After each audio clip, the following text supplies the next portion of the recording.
PBS, 9th of February 2023, General says the U.S. and its partners in Asia are ready for aggression from China and North Korea. A U.S. general said Wednesday that American troops and their allies in Asia are ready for battle after years of training together. He also said that Russia's losses in Ukraine should serve as a warning to potential aggressors in Asia like China and North Korea. U.S. treaty allies like the Philippines, Japan, and Australia have shown that they will band together and will not stand for aggression from these nations that have decided they want to change the world order out here, Major General Joseph Ryan said. Even though Asia doesn't have a military alliance like NATO, which is made up of 30 mostly European countries that promise to protect each other from outside attacks, he said that a network of U.S. treaty allies and defense partnerships that keep the international order in place provide a regional safety net.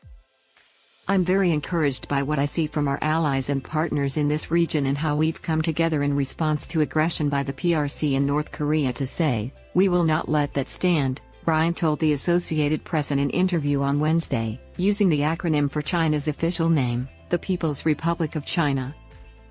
Ryan is the U.S. Army's 25th Infantry Division commanding general based in Hawaii. He is in Manila to talk with his Philippine counterparts before two large-scale combat exercises involving thousands of U.S. and Filipino troops in March and April. These exercises include live fire and ground, sea, and air assault maneuvers. The Philippines is America's oldest treaty ally in Asia.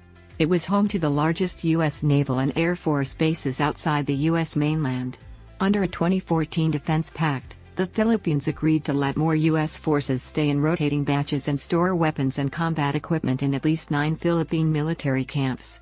During a visit to Manila last week, U.S. Secretary of Defense Lloyd Austin said that the Philippines had decided to let the U.S. military have a more significant presence there. In the Asia-Pacific area, Washington has strengthened an arc of alliances to fight what it sees as threats from China and North Korea, becoming more aggressive. China doesn't like it when the U.S. does military training near the South China Sea, which Beijing claims almost entirely.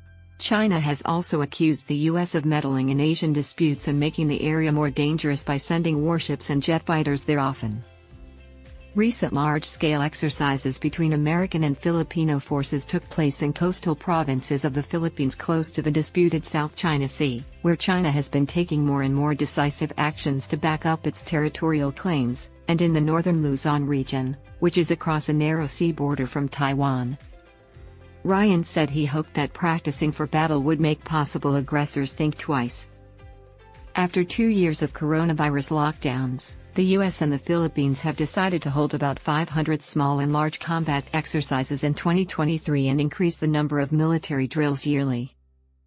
That does have some effect as a deterrent against an enemy in the region, Ryan said. An enemy would look at that and think, I don't want to do something that might make a government or politician decide to go because I don't know if I can win if I have to face that trained, ready force. Even though the military commanders say that the joint exercises are not aimed at any one country, Ryan said that China's growing aggressive actions are a scary fact for which the region should be ready. When we train, do we think about how aggressive the PRC is? Absolutely, he said, and in the case of the Philippines, U.S. troops had to be ready to meet their obligations under the 1951 Mutual Defense Treaty.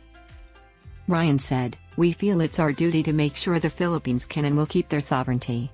So, aggression from the People's Republic of China that makes our treaty ally feel uncomfortable makes us feel uncomfortable. The Philippines made almost 200 diplomatic protests against China's aggressive actions in the South China Sea in 2022 alone. The South China Sea is a resource-rich, busy waterway where Vietnam, Malaysia, Taiwan, and Brunei also have territorial claims that overlap with China's.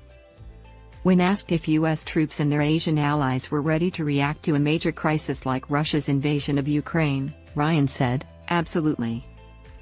I feel good about how ready we are, but that doesn't mean I'm happy. Ryan, who oversees about 12,000 soldiers in his infantry section, said, we can always get better.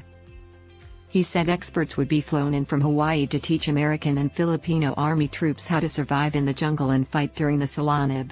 This is the first of 2 big combat readiness drills starting in the Philippines next month.